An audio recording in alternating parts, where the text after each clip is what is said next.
8 years they ignored me. Then they accidentally sent me the email selling our family home. The subject line was meant for my sister Amelia. For your eyes only, sterling offer finalized. I was CC'd, a ghost in the machine, a forgotten email address still linked to a family that had long ago cropped me out of the photo. My coffee went cold as I read. Sterling Developments wasn't a family buying a home. They were a corporation buying a lot. The word demolition pulsed on the screen. They were planning to bulldoze the house, the oak tree Dad planted, the porch where Mom told me stories, and replace it with a block of sterile luxury condos. For a moment, the air left my lungs. The choice was simple, brutal, and clear. Let the last physical piece of my past be bulldozed into dust, or pick up a phone I swore I'd never dial again. I chose the phone. Her voice was exactly as I remembered, bright, brittle, and bored. Clara? What a surprise. I kept my own voice level, a skill I'd perfected in boardrooms. You're selling the house. It wasn't a question. We are, she said, a hint of steel beneath the sweetness. It was time to move on. To a demolition crew, Amelia? Without even telling me? A short, sharp laugh. Honestly, Clara, you haven't been home in years. We didn't think you'd care. It's just business. But it wasn't. It was an erasure. I told her I wanted to make a counteroffer, that I would match their price. She sighed, the sound of a queen dealing with a troublesome peasant. It's too late. The deposit is non-refundable. It's a done deal. She hung up before I could reply. For a moment, I let the silence press down. Then, a new kind of resolve hardened inside me. She thought it was over. I was just getting started.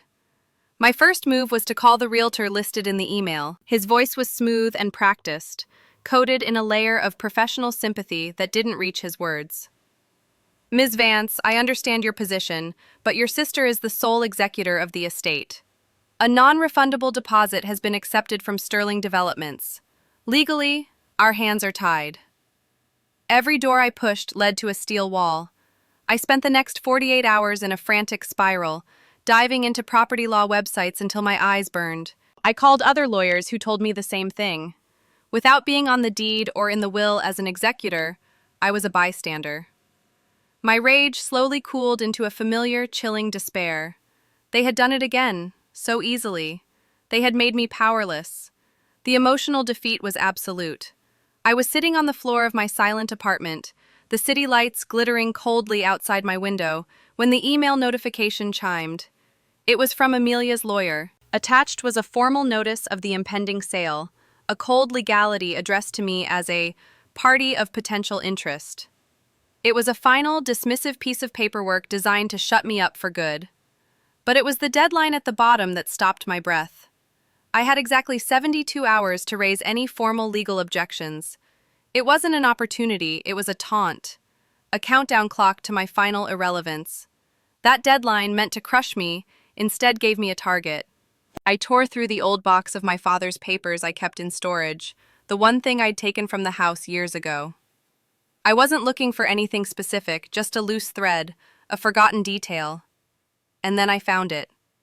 Tucked inside a dusty file was a copy of Dad's final will, and stapled to the back was a handwritten addendum, signed and notarized a year before he passed. My hands trembled as I read the spidery script. He had left the house to Amelia, yes, but with one crucial condition. It was a right of first refusal. Before the property could ever be sold to a third party, it had to be offered to me, his other daughter, at its original assessed cadastral value, a figure laughably lower than the market price. They hadn't just ignored me, they had committed fraud. My next call was to Mr. Davies, our old family lawyer, a kind, aging man my sister had conveniently forgotten to inform. He listened patiently, then asked me to forward the document. An hour later he called back, his voice tight with controlled anger. Clara, this is ironclad. They have deliberately concealed this from you and from the buyers. The sale is invalid. For a single glorious moment, I felt the ground solidify beneath my feet. I had won. My lawyer sent the official letter invoking my rights. We didn't demand the sale be stopped. We simply stated my intention to purchase the property as per my father's will. Amelia's response wasn't legal. It was cruel. She didn't fight me in court. She fought me in the court of public opinion. A story appeared on a local news blog the next day. Heartless daughter uses legal loophole to sabotage family's future. An anonymous family source painted me as a greedy, estranged vulture, swooping in to steal the legacy from under my grieving sister while she was trying to secure their future. My victory had been twisted into a weapon and used against me. I wasn't just the forgotten daughter anymore. I was the villain.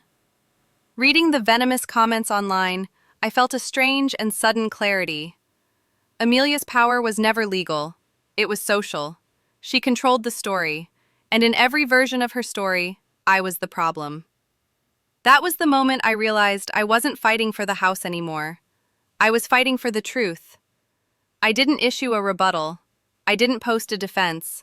I let them all talk. While the internet churned with speculation, I quietly and methodically followed the legal process. I wired the full cadastral amount, every penny I had in savings, to the estate's account. 2 weeks later, the deed was in my name. The house was mine. My final act wasn't a triumphant phone call or a bitter confrontation. It was an email. I sent it only to Amelia. The subject line was simple: a new listing. Attached was a link to a real estate website. I had put the house back on the market, but not with the old agent. My description didn't mention investment potential or lot size. It spoke of the original hardwood floors perfect for a growing family, and the sturdy oak tree in the backyard waiting for a new tire swing. I had priced it fairly, not to a corporation, but to people who would live in it, people who would make memories. I didn't need to say a word. The listing said everything. That I hadn't done it for money. I hadn't done it for revenge.